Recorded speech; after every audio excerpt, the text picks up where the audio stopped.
SCP-173, one of the scariest SCPs in the SCP Universe, is relatively easy to contain. Simply maintain line of sight and then lock it away in a container. But how did the statue gain its anomalous properties? And what is SCP-173 exactly? In this SCP Exploration episode, we try to answer this question. Before we begin, don't forget to subscribe to our channel with notifications on so you don't miss any of our upcoming top SCP videos, and very soon we are exploring yet another space test about SCP-096. As we know, SCP-173 is a hostile concrete statue that can only move when left unobserved, and snaps the neck of anyone that fails to immobilize it. But besides this, we don't know anything else about the anomaly. So where do we even begin? Well, there's an SCP Tale that gives us some very important clues that help us answer the question, who is SCP-173? Crunch is an SCP Tale where SCP-173's thoughts and feelings are showcased in first person, as if the statue is talking to us. SCP-173 says it is trapped in its containment chamber where it is left to rot by itself. It also says humans are inherently free, as they can move, talk, and look freely, whereas the statue is silenced and captivated.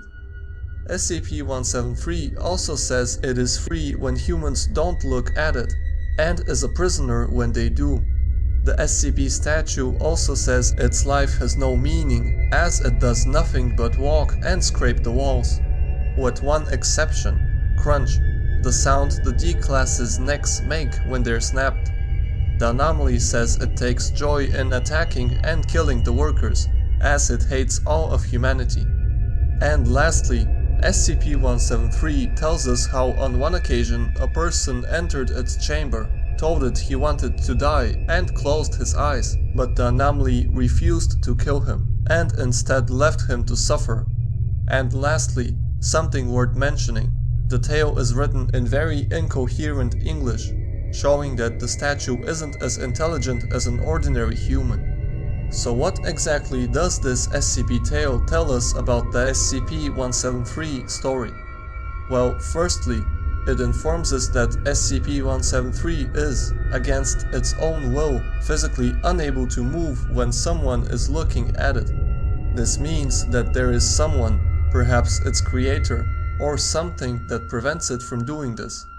This clears up the fairly popular misconception that SCP-173 can actually move when viewed directly, but chooses not to, in order to play with us.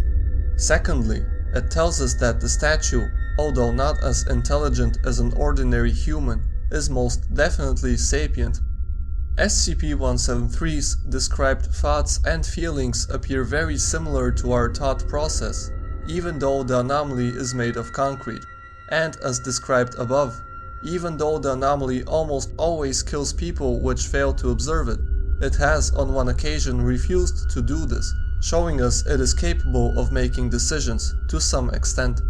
And finally, SCP-173 wishes to kill humans on almost every occasion as a result of it being locked away for decades by humanity.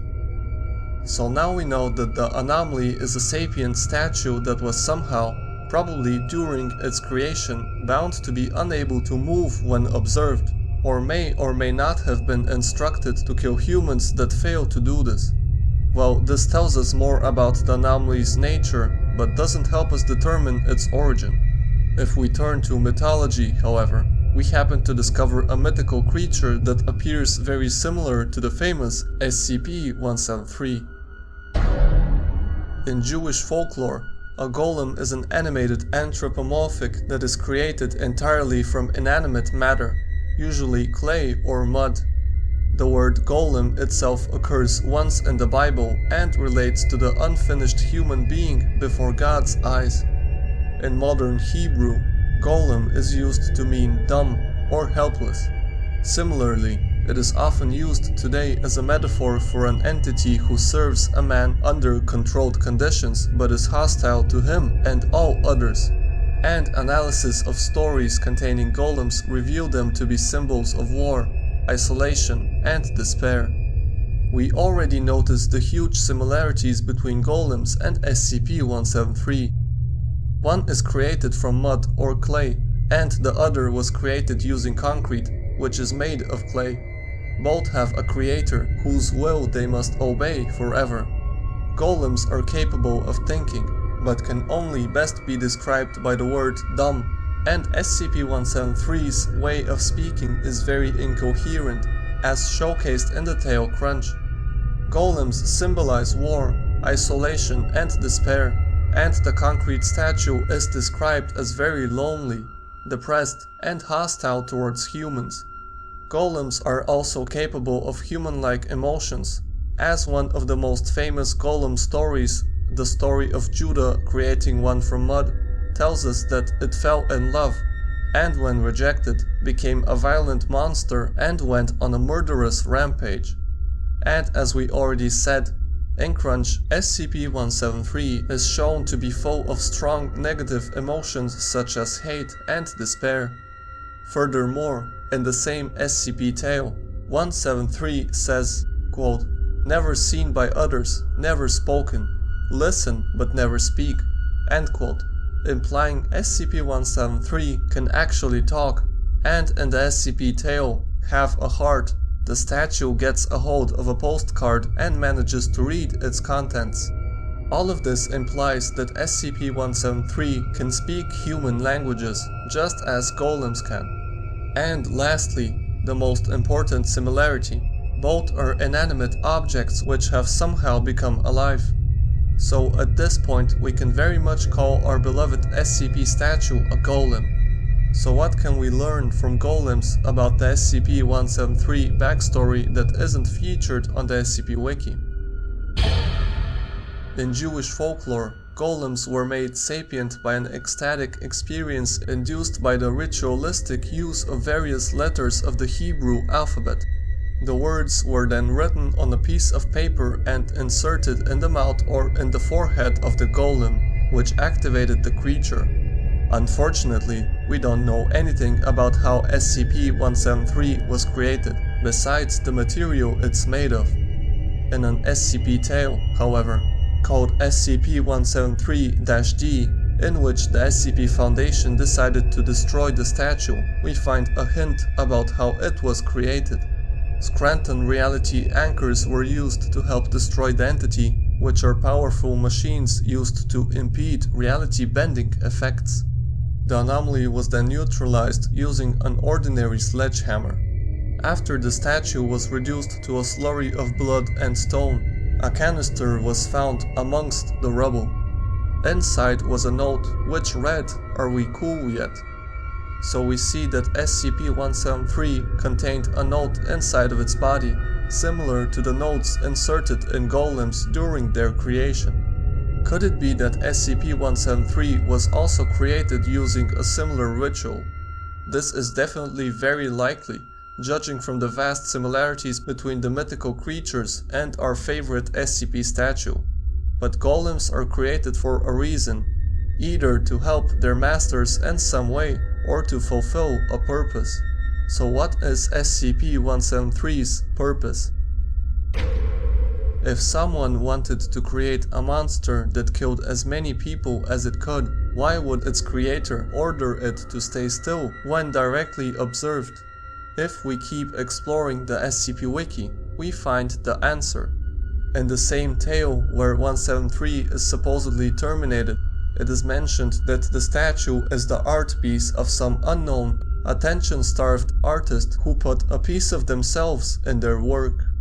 And in an SCP-173 containment proposals document, it is stated that the statue, for whatever reason, desires or requires human attention and should not be denied of it, as doing so destabilizes its containment and makes it even more hostile. And as we already said, SCP-173 is physically unable to move when viewed directly. And taking into account that an art piece is something made to be seen by other people, it makes sense that SCP-173 could be an art piece as well, whose creator wanted to make sure his work would always receive human attention, even at the cost of human lives. And lastly, in another document, the video feed of an SCP-173 attack was examined in slow motion, showing that the creepy statue makes the people it's about to kill look at it by forcing their eyelids open.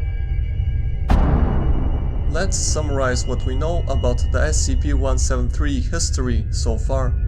When exploring SCP Tales and 173's wiki entry, we notice numerous traits that are similar to Golems' description in Jewish folklore.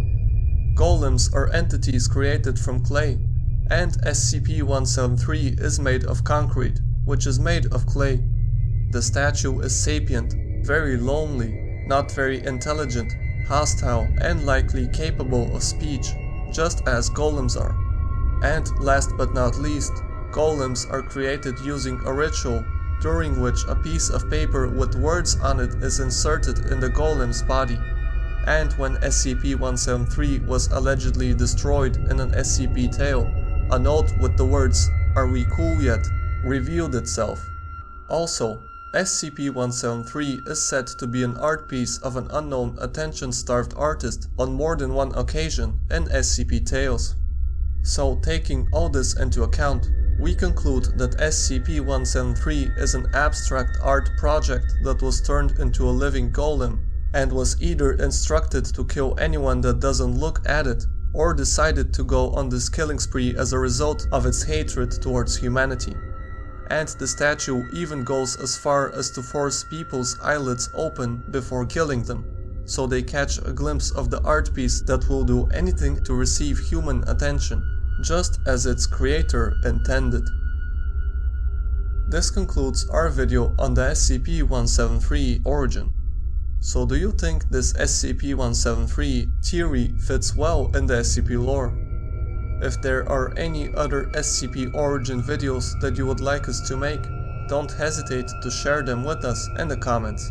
Please make sure to leave a like if you enjoyed the video, and don't forget to subscribe if you enjoyed this type of content, as soon we will talk about more SCP-096 space experiments, and we have many more interesting scary SCP videos in our top 5 SCP series. And as always, we will see you in the next video.